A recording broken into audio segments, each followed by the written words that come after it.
Yes, in Alaska, you can legally walk into a bar, legally buy alcohol, get drunk, and then be fined because you are drunk inside that bar. This law is real and enforced. The drunk customer is not the only person who can get in trouble. The bartender and the bar can be punished too. But Alaska is not fining everyone with a slight buzz. It targets people visibly falling over, vomiting, acting dangerously, or unable to care for themselves. At that point, you cannot knowingly enter or remain inside licensed premises. Anchorage police proved this was more than a forgotten sentence in an old law book. In late 2011, they began sending plainclothes officers into local bars to find people they called drunk plus. Officers watch behavior, not drink counts. If someone fell from a stool, could barely stand, became extremely rowdy, or looked helpless, uniformed police came in.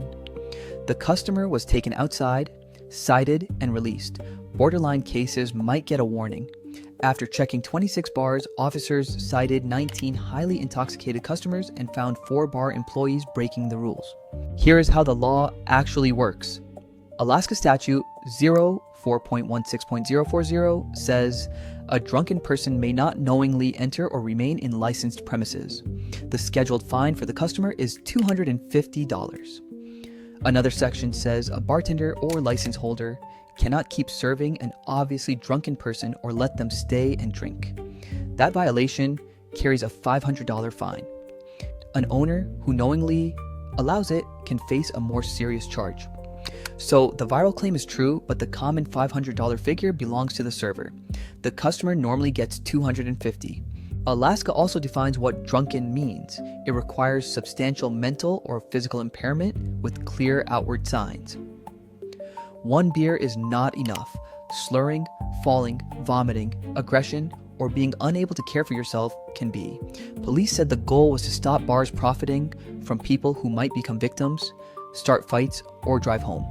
Bar owners questioned whether an officer entering briefly could judge customers better than staff watching them all night. And that leaves one good argument. Who is more responsible when someone gets this drunk? The customer who kept ordering or the bar that kept serving? Tell us in the comments. The second law is even less subtle. Arizona really has what everyone calls a stupid motorist law. If you ignore a flood barricade, get your vehicle stuck, and need to be rescued, the state can make you pay for the rescue. 20-year-old Cooper Moore learned this in Scottsdale in 2018. Close to home, he reached a flooded road behind barricades. The detour was inconvenient, and the water looked shallow, so he drove around them. The water rose halfway up his tires. He tried to reverse, but the engine stopped. Moore climbed through a window, sat on top of the stranded car, and waited for rescuers. They brought him safely to shore. Then police handed him 4 tickets. The actual statute is ARS 28-910, passed in 1995. It says that a driver who enters a flooded, barricaded public road and becomes stranded can be held responsible for reasonable emergency response costs. That can include police, firefighters, rescue crews, medics, and responder salaries. The charge is capped at $2,000 per incident, and insurance may exclude it. The barricade is important, but it is not a perfect loophole. If there is no barrier, a driver can still be held responsible after being convicted of reckless driving. What the law does not do is automatically charge every driver rescued from every flooded road. The most famous early case involved Paul Zalewski in 2005. He drove a Hummer around flood barriers near Cave Creek and onto a flooded road. A Hummer may look ready for the end of the world, but moving water does not care what badge is on the grill. Zalewski was rescued and ended up in municipal court. The law is used rarely. The Maricopa County Sheriff's Office has even said it generally avoids charging for rescues because people might become afraid to call for help. In 2023, 2 men rescued near Cave Creek probably did not violate this particular law because there were no barricades. So the law is real, but it is not automatic. Rescue first. Barricades, reckless driving, and bills get sorted out afterward. Arizona tells drivers, turn around, don't drown. The stupid motorist law basically adds, if you refuse to turn around, bring your wallet. A driver ignoring a barrier risks more than a vehicle. Rescue crews must enter the same dangerous water. The law moves some cost from the public to the person who created the emergency. If you like laws that sound ridiculous until you hear the real context, Watch our California whale law video after this one. It involves a whale, a car, and a famous law that the internet almost always explains incorrectly. We will put it on the end screen. The third law can put you in jail for at least 48 hours for deliberately tripping a horse, pony, mule, donkey, or hinny for entertainment.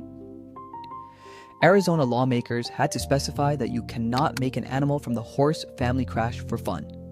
This was not about a drunk cowboy accidentally walking into a donkey. The law targeted horse tripping in some charreadas, Mexican-style rodeos. A rider chased a running horse, roped its legs, and pulled. The horse hit the ground, and the fall could score points. That is why this is not simply another strange animal law. The entire trick depended on the animal losing its balance at speed. Advocates warned about broken legs, internal injuries, and animals dying after the fall. Arizona tried to ban it in 2008. Representative Kirsten Sinema sponsored a bill that passed the state house but went no further. Supporters returned the next year. Phoenix Councilwoman Thelda Williams said it was happening around Arizona. Equine advocates stressed one difference: a training fall is an accident. Here, the fall is the show. Governor John Brewer signed the prohibition in July 2009. Today it appears as ARS 13-2910.09. The statute says a person commits a Class 1 misdemeanor by knowingly or intentionally tripping an equine for entertainment or sport. Equine includes a horse, pony, mule, donkey, or hinny. Tripping includes causing the animal to lose balance or fall using a rope, wire, pole, stick, another object, or another deliberate method. The first conviction means at least 48 hours in jail and a $1,000 fine. A second brings 30 days and $2,000. A third brings 90 days and at least $2,000. The law does not ban every rodeo or punish someone whenever a horse falls. It specifically exempts activities including racing, training, branding, steer wrestling, bronc riding, barrel racing, and other traditional Western rodeo events. Prosecutors must show that the person knowingly or intentionally caused the fall for sport or entertainment. That detail matters. It is illegal to trip a donkey in Arizona sounds like a joke. It is illegal to rope the legs of a running animal so a crowd can watch it crash. Sounds completely different. And that is the pattern behind all three laws. The short internet version sounds stupid because it removes the behavior that forced lawmakers to respond. Alaska did not ban having a drink in a bar. It targeted people who were visibly unable to care for themselves and businesses that continued serving them. Arizona does not bill everyone who gets caught in rain. It targets drivers who cross flood barriers or are convicted of reckless driving. And its animal law is not about a cartoon cowboy giving a mule a little push. It is about intentionally forcing a running animal to fall for a show. All three laws are real and still on the books. They sound much less random once the missing story returns. If one surprised you, leave a like and subscribe for the next investigation. Share this with the friend most likely to test the stupid motorist law and tell us which state we should investigate next. For the whale, the car, and another law the internet gets wrong, choose the California video on screen now.